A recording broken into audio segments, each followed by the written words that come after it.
Adulte. Mode d'emploi. Adulte. Difficile, hein. Adulte. J'en peux plus de ce mot. Si, adulte, ça va le faire. De ouf. Adulte. Mode d'emploi. Oh yeah. Bonjour tout le monde, comment ça va aujourd'hui? Bienvenue dans Adulte Mode d'Emploi avec Louane toujours, Bonjour. qui a mis un gros manteau parce qu'elle a très froid. Ouais, il fait froid là aujourd'hui, j'ai mis mon grand manteau. Et pourtant aujourd'hui on va parler de vacances. Alors on est Et en vacances il fait chaud. Transition. Exactement. Ouais. Alors on est au mois de mai mais we don't care. Alors moi je sais pas ce que c'était vacances, mais j'ai souvent eu très très froid pendant mes vacances. Mais toi tu es tout le temps en vacances. C'est vrai. C'est toi la pro des vacances d'ailleurs. Il est vrai. T'es habitué à voyager solo? On va parler de ça aujourd'hui. Moi je voyage pas du tout solo, c'est vrai que je suis un peu partisane du fait que l'aventure doit être partagée. J'ai peur de m'ennuyer, Moi j'aime bien rigoler avec les gens quoi, donc du coup je me dis solo je vais pas trop rigoler. J'ai déjà fait un voyage solo, mais c'était pas vraiment solo, c'était un partenariat avec la Commission européenne. C'était un tour d'Europe, je suis allée jusqu'à la ville de Kaunas en Lituanie. En Lituanie, il est vrai. Tu es arrivé à la gare, il y a écrit Kaunas, donc ça fait plaisir. Mais en fait, c'était pas vraiment solo, c'était un peu genre une grande OP où il y avait un train qui faisait le tour d'Europe. Une OP, c'est juste pour les gens qui ont beaucoup d'abonnés sur Instagram, c'est pas pour vous et moi, d'accord? C'est un partenariat, Louane fait quoi, la en star. gros. Et en gros, il y avait un train. Donc moi, j'étais dans le train, j'avais ma chambre dans le train, et ce train faisait le tour d'Europe. Donc en gros, il s'arrêtait dans les villes. Et moi, je reprenais le même train après. Moi, je trouve ça fou comme concept, mais en tout cas, voilà. Donc, j'ai fait ce truc-là, mais tu vois, c'était quand même tout prévu pour moi et tout. C'était pas la grande aventure. Donc, Ok. j'ai jamais fait de voyage solo. Ok. Et ça m'intéresse en vrai. Je sens que c'est un objectif chez moi et chez des potes. Donc, je vais prendre tous les conseils de notre invité du jour. Bonjour. Hello. Bonjour, alors on dit Mae West. May West, Mariam. Ok, comment ça va? Ça va, super, et vous? Est-ce que bah très bien. Ça va très bien. Tu peux te présenter, genre qui t'es, tu fais quoi? Yes, j'ai tellement sans vie. Bah moi du coup je suis Mariam, je suis une globe-trotteuse, j'ai voyagé dans une 60aine de pays, dont Wow. une bonne partie seule. J'ai cofondé une plateforme de voyage qui s'appelle Broken Abroad, parce qu'en fait je voyageais, j'étais fauchée. Ouais. Donc je partageais du coup les bons plans aux autres, parce que je me disais je vais pas garder tous les tips pour moi toute seule. Ah, c'est génial. Et je Ouais. crée du contenu aussi sur les réseaux sociaux, sur le voyage. Ah bah première question, est-ce que tu penses que tout le monde peut voyager solo? Est-ce qu'il y a un âge quand même pour commencer ou? Un âge pour commencer, je sais pas, moi j'ai commencé à voyager solo à 18 ans. Ah ouais. Ça fait trop le truc, je veux m'émanciper, Ouais, c'est clair. alors que pas du tout. Moi, j'ai mon bac et je me casse. Exactement, alors que vraiment pas. En fait, j'étais en BTS et je cherchais un stage. Je trouvais que des stages bidons à Paris, donc je me suis dit, je vais aller chercher autre part. Et du coup, c'est vraiment comme ça, par hasard, que j'ai atterri à Londres et que j'ai fait un stage de 3 mois toute seule là-bas. Waouh. Du coup, où est-ce qu'on peut aller?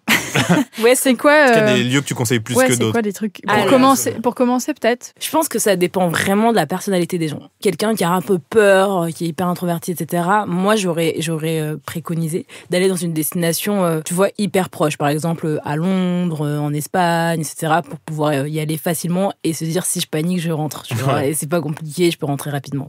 Mais en même temps, je pense que ça peut être aussi intéressant de se dire façon douche froide, je vais directement hyper loin. Donc moi, par exemple, je suis partie à Zanzibar, par exemple, je suis partie Wow. à Taïwan. Et en fait, quand tu vas d'un coup loin, t'as plus le choix. Ouais, t'es obligé. T'as C'est plus le toi choix. et toi et Exactement. Et du coup, en fait, tu te restreins plus. Tu te dis pas, si ça me saoule, je rentre demain. Tu te dis, j'ai pas le choix, donc je vais tenter, je vais sortir, je vais voir les gens, etc. En réalité, moi, je dirais un peu, ça dépend le type de personnalité, ça dépend à quel point t'es déter et le temps que t'as déjà pour voyager. Mais ouais, soit façon step by step en allant dans une destination européenne à côté, une destination où les gens sont pas avec un visage fermé, mais tu vois, une destination où tu sais que les gens sont assez ouverts. Tu peux regarder ça sur Nomadist, par exemple.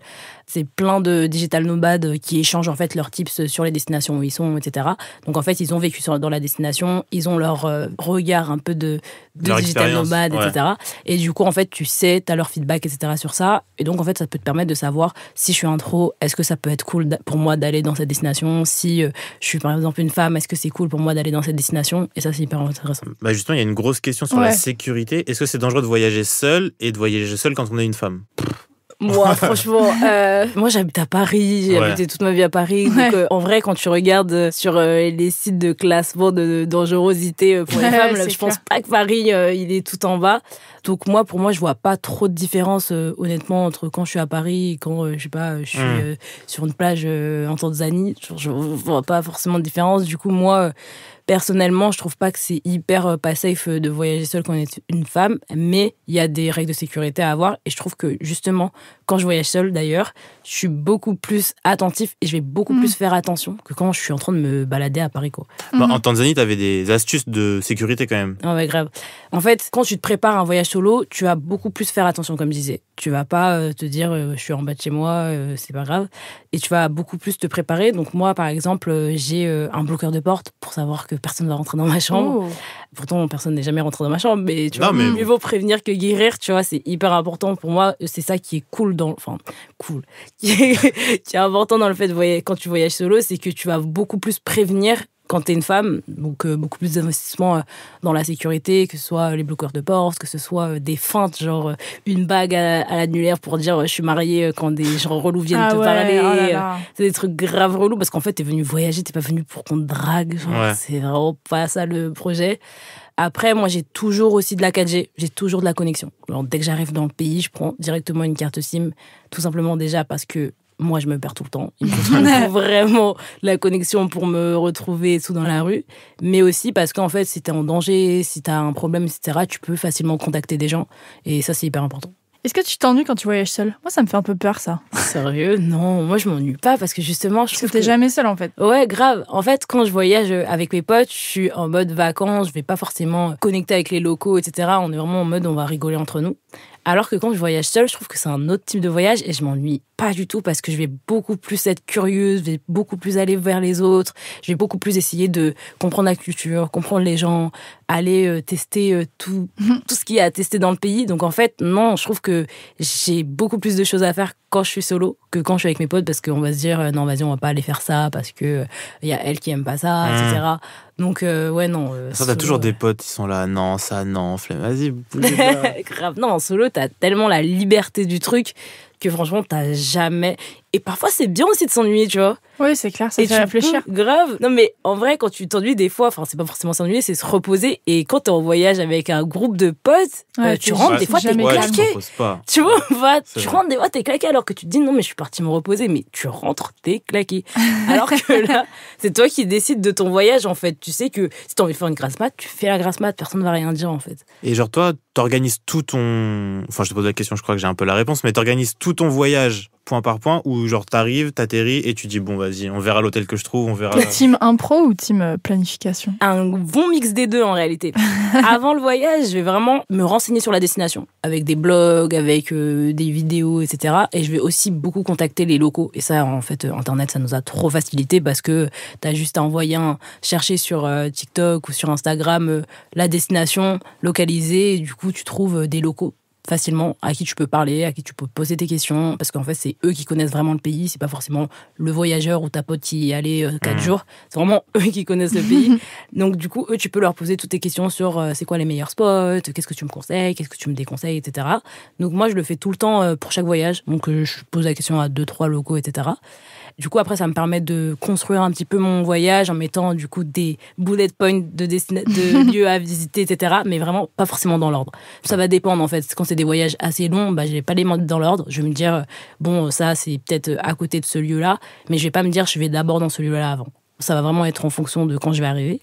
Et quand je vais arriver à destination, là, je vais vraiment remodeler mon itinéraire en fonction des gens que je vais rencontrer vraiment sur place. Est-ce que tu as des tips pour s'ouvrir aux autres et tout, ce genre de choses ? Moi, je préconise de faire des cours, par exemple, de cuisine. Moi, j'adore faire des cours de cuisine dans tous les pays. Genre, vraiment, je pourrais vraiment faire un livre de cuisine de tous les pays que j'ai visités. C'est trop bien. Genre, je kiffe vraiment. Et à chaque fois, tu vois, tu fais des cours de cuisine et tu rencontres peut-être le local qui t'a fait le cours, avec qui du coup tu vas parler, etc., et qui va te donner des tips, etc.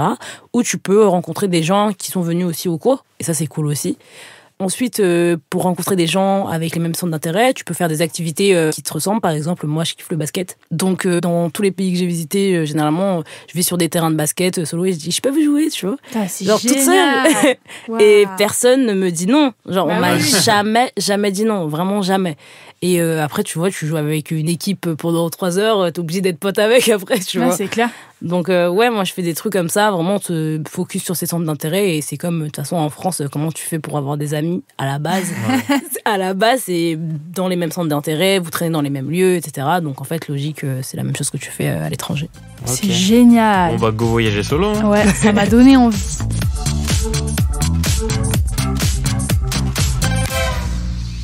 Bah écoute, merci beaucoup pour tous ces tips. Merci. De rien, de Qu'est-ce que rien. tu retiens, Valentin? Je retiens qu'on s'ennuie pas forcément quand on voyage seul, déjà. On a le temps de faire des trucs qu'on peut pas faire quand on est avec ses potes, même si on les adore.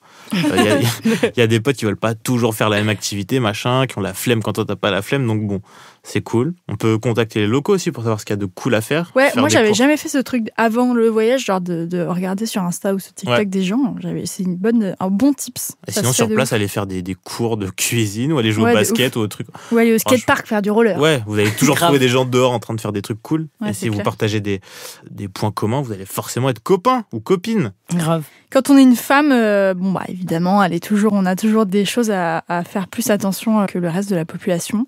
Il y a des petits tips peut-être à avoir, comme un bloqueur de porte, toujours avoir la 4G, peut-être dans des endroits où on se fait beaucoup importuner, mettre une bague pour faire genre qu'on est marié et tout. Pas dire qu'on est toute seule à l'hôtel, peut-être. Exactement. Ouais. Ouais, il faut faire un peu plus gaffe, peut-être, un peu plus être... Parce qu'on n'est pas chez nous, mais c'est pas forcément plus dangereux ailleurs Ouais, qu'en franchement, France. ce qu'on disait, quoi. c'est que moi, à Paris, je me sens quand même souvent plus en insécurité que n'importe où ailleurs.